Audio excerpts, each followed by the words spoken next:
Programang ito ay rated SPG. Striktong patnubay at gabay ng magulang ang kailangan. Maaaring may masiselang tema, lengguwahe, karahasan, sexual, horror o droga na hindi angkop sa mga bata.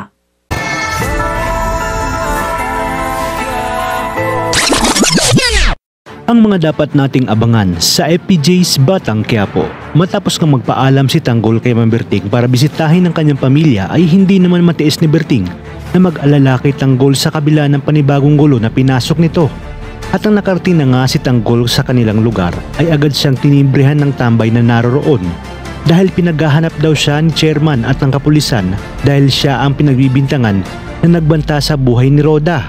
Kaya naman halos makipagpatentero si Tanggol para lang maiwasan sina chairman. Maya-maya ba ay pupuntahan ni Tanggol ang bahay ni Namokang para makipag-ayos ito at humingi na rin ng tawad.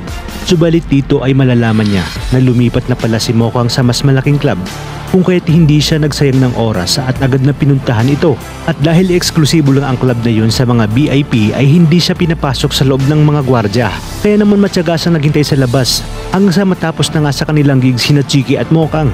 Makikita nila si Tanggol at sasabihin ni Chiki na kausapin na ni Mokang si Tanggol. Itatanong ni Mokang kung anong ginagawa doon ni Tanggol. Sasabihin ni Tanggol na naroon siya para bantayan si Mokang at hindi niya hayaang may mangyaring masama kay Mokang. Ngunit iginit naman ni Mokang na kayang-kaya niya na ang kanyang sarili. Di na nga nagtagal ay napatawad na ni Mokang si Tanggol hanggang sa nadaanan nila ang isang lalaki na kumakanta sa gitna ng kalsada. Sasabihin ni Tanggol na mas magaling pa umano siyang kumanta sa mama.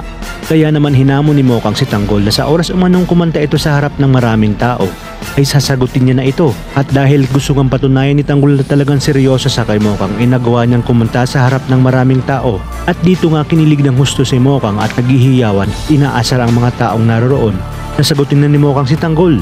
Talaga nga namang kahit gaano kabigat ang problema ng ating mga bidang sina Mokang at Tanggol ay nagawa pa rin nilang maging masaya kahit sa simpleng paraan basta't sila'y magkasama.